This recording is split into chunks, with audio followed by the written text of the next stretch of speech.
আমরা মেট্রো করে এখন এগিয়ে চলেছি দক্ষিণেশ্বরের দিকে।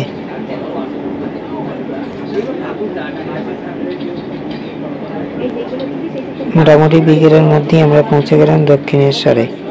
আপনারা দেখতে পাচ্ছেন দক্ষিণেশ্বরের সিংহদুয়ার, আমরা সামনে দাঁড়িয়ে রয়েছি। এবার আমরা প্রবেশ করব ভিতরে। দক্ষিণেশ্বরের মন্দিরের ভেতরে ক্যামেরা অ্যালাউ নেই, তাই আমরা বাইরে দিয়ে এই শিবের মন্দিরগুলোকে দেখতে পাচ্ছি।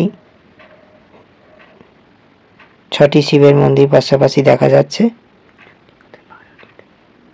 ওই পাশে আরো 6টি রয়েছে। আমরা এগিয়ে চলেছি ভেতরের দিকে।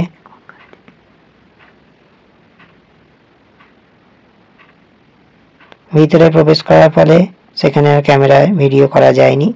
আমরা এখন বাইরে বেরিয়ে এসেছি। আপনার সামনে বালি ব্রিজ দেখতে পাচ্ছেন, গঙ্গার পাশ দিয়ে আমরা হেঁটে চলেছি।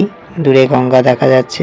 ভেতরে ঢুকে সামনেই এটি রানী রাসমণির মন্দির। সামনে মূর্তিটি একটু অস্পষ্ট আছে আলো পড়ার কারণে। মন্দিরের প্রতিষ্ঠাতা, ইনি এই মন্দিরের প্রতিষ্ঠাতা। এই মন্দিরের সামনে রয়েছে বিবেকানন্দ মূর্তি।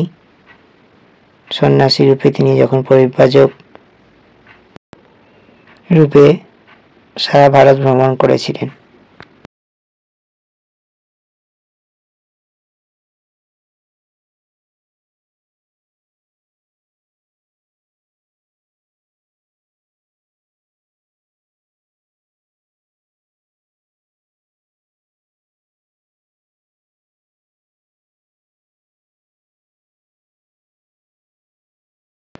দক্ষিণেশ্বর মন্দিরের ভেতরে কোনো দৃশ্য আমাদের দেখাতে পারলাম না।